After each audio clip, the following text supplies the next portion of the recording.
Halo semuanya.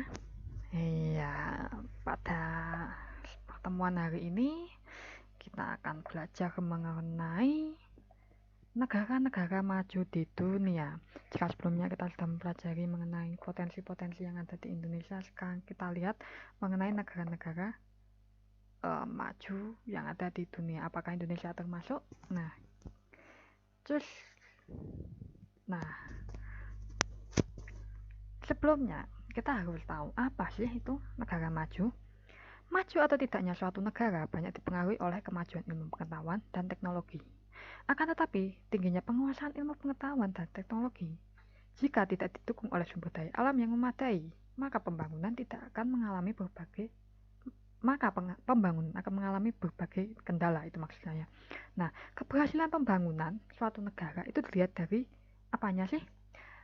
Ada 3 faktor ya keberhasilan pembangunan suatu negara. Yang pertama adalah ilmu pengetahuan, kemudian 2 teknologi, yang ketiga adalah sumber daya alam. Nah, apabila ketiga faktor tersebut dikelola oleh sumber daya alam manusia yang berkualitas, maka pertumbuhan ekonomi dan hasil pembangunan akan dirasakan secara merata oleh masyarakat.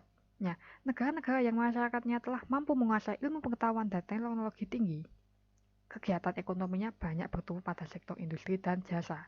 Kondisi seperti ini terjadi pada negara-negara maju. Nah, jadi apa yang dimaksud dengan negara maju? Negara maju adalah negara berdaulat yang memiliki ekonomi yang sangat maju dan infrastruktur relatif lebih maju dibandingkan negara-negara industri lainnya. Nah, lalu untuk ciri-cirinya bagaimana? Suatu negara dapat diidentifikasi sebagai negara maju apabila negara tersebut tingkat perekonomiannya tergolong tinggi. Ya, adapun ciri-cirinya ya secara khusus yang pertama adalah GNI atau Gross National Income per kapita minimal 12.746 dolar Amerika Serikat. 2. Sebagian besar penduduknya bekerja pada sektor industri dan jasa. Hasil industrinya tidak saja untuk memenuhi kebutuhan dalam negeri, tetapi juga untuk ekspor. Yang ketiga, sektor pertanian tetap diusahakan, walaupun sedikit. Namun pengolahannya telah menggunakan alat-alat atau tenaga yang modern. Yang keempat, sumber daya manusianya berkualitas tinggi, sehingga dapat menguasai ilmu pengetahuan dan teknologi, karena didukung oleh faktor tingkat kesehatan dan pendidikannya yang tinggi. Kemudian yang kelima, pertumbuhan penduduknya rendah, antara 0,1% hingga 1% per tahun. Yang keenam, konsentrasi penduduk banyak terdapat di daerah perkotaan. Kemudian, angka kelahiran dan angka kematian relatif rendah, sedangkan angka harapan hidup cukup tinggi. Kemudian, tingkat pendidikan penduduknya tinggi sehingga tidak ada penduduk yang buta huruf.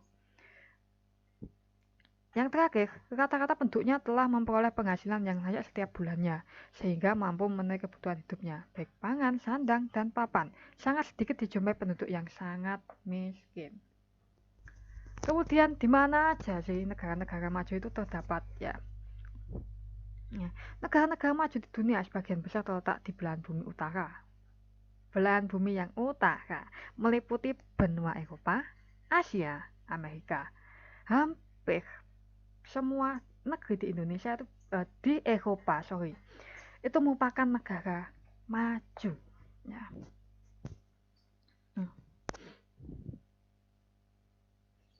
Nah ini dia, di negara Eropa ada apa aja sih ya negara-negaranya yang maju. Bisa dilihat di sini ada Norwegia, Swedia, Finlandia, Rusia, Cekoslovakia, Austria, Hungaria, Slovenia, Italia, Swiss, Prancis, Spanyol, Portugal, Irlandia, Inggris, Prancis, Jerman, Denmark. Nah, itu semua adalah negara-negara maju. Banyak sekali negara-negara maju yang ada di Eropa. Lanjut, di benua Asia ada apa aja? Di benua Asia ada Korea Selatan, ada Jepang, ada Hong Kong, Taiwan, dan Singapura. Kemudian beralih ke benua Amerika.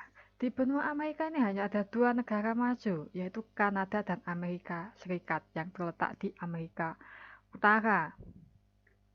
Ini adalah di kawasan Australia dan Oceania. Ya, Oceania itu kepulauan-kepulauan di wilayah Pasifik.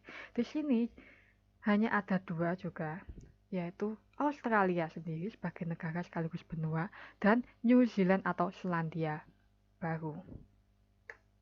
Lalu bagaimana dengan Indonesia sendiri? Ya, bisa dilihat kalau GNI atau Gross National Income-nya per kapita itu masih 4.050 dolar Amerika. Ini tahun 2019. Padahal dikatakan sebagai negara maju itu 12.746 dolar AS. Masih sangat jauh. Ya. Lanjut, mayoritas penduduknya bekerja pada sektor pertanian. Iya. Tidak banyak yang bekerja pada industri dan jasa karena pada dasarnya Indonesia ini adalah negara agraris. Yang ketiga, SDM-nya masih belum memadai, sumber daya manusianya masih belum memadai. Masih banyak tenaga-tenaga kasar ya, bahkan pengangguran di Indonesia itu masih cukup tinggi. Ya. Pertumbuhan penduduknya masih tinggi. Ya, 267 juta jiwa ini data BPS tahun 2018. Ya, masih banyak tingkat kelahiran daripada kematian. Ya. Tapi kematiannya juga tinggi sebenarnya. Kemudian, konsentrasi penduduk banyak di daerah pedesaan. Ya, masih banyak daerah pedesaan ya di Indonesia itu, apalagi di daerah luar Jawa yang kondisinya masih terpencil dan infrastrukturnya masih belum merambah hingga ke daerah-daerah terpencil.